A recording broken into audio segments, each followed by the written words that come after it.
Videos देखने के लिए सब्सक्राइब करें जनसत्ता.com, बेल आइकन दबाकर पाएं लेटेस्ट नोटिफिकेशंस। नमस्कार, मैं हूं आयुर्वेद और स्वागत है आप सभी का जनसत्ता में।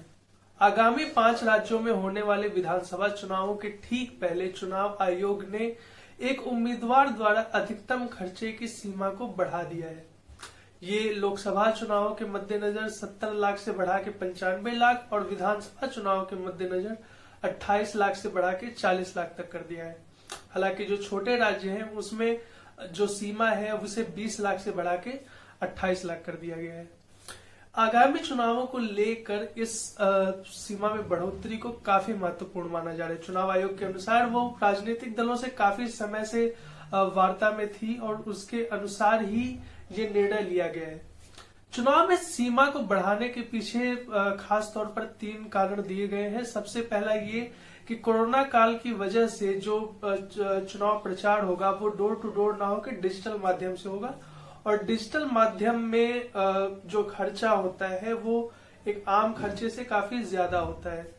उसे लेकर राजनीतिक दलों ने काफी पहले से चुनाव आयोग से इस चीज को लेकर अपील की थी। जो दूसरी बड़ी बात है वो कॉस्ट इन्फ्लेशन इंडेक्स, क्योंकि हर निश्चित समय के बाद मुद्रास्फीति में एक काफी महत्वपूर्ण बढ़ोतरी होती है, वो काफी कंसिडरेबल इंक्रीज होता है। वो इंक्रीज को आपको टैकल करने के लिए, उसको बैलेंस करने के लिए कॉस्ट इन्फ्लेशन इंडेक्स को मद्देनजर रखते हुए ये बढ़ोतरी की जाती है।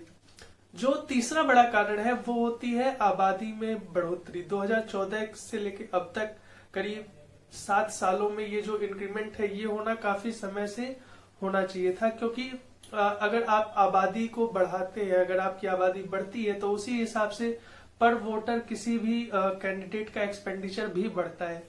उस एक्सपेंडिचर को ध्यान में रखना काफी ज्यादा जरूरी होता है, जिसके लिए ये इंक्रीमेंट टाइम टू टाइम इस रेगुलेशन को कंट्रोल किया जाता है।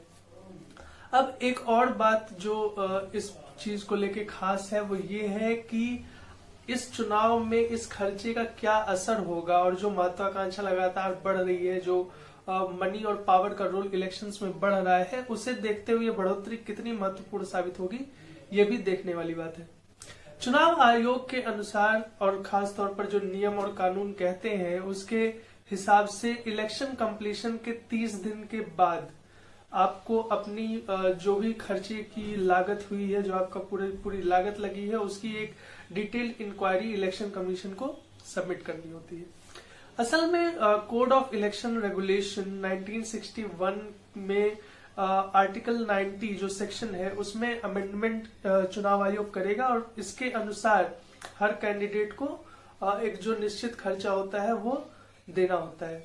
रिप्रेजेंटेशन ऑफ पीपल्स एक्ट 1951 के जो सेक्शन 90 है उसके अनुसार सेक्शन 77 के अनुसार ये बात साफ होती है कि आपको किसी भी सूरत में इलेक्शन की जो आपकी खर्चे की सीमा है उससे ज्यादा आप नहीं जा सकते। उसकी पूरी निगरानी इलेक्शन कमीशन रखता है।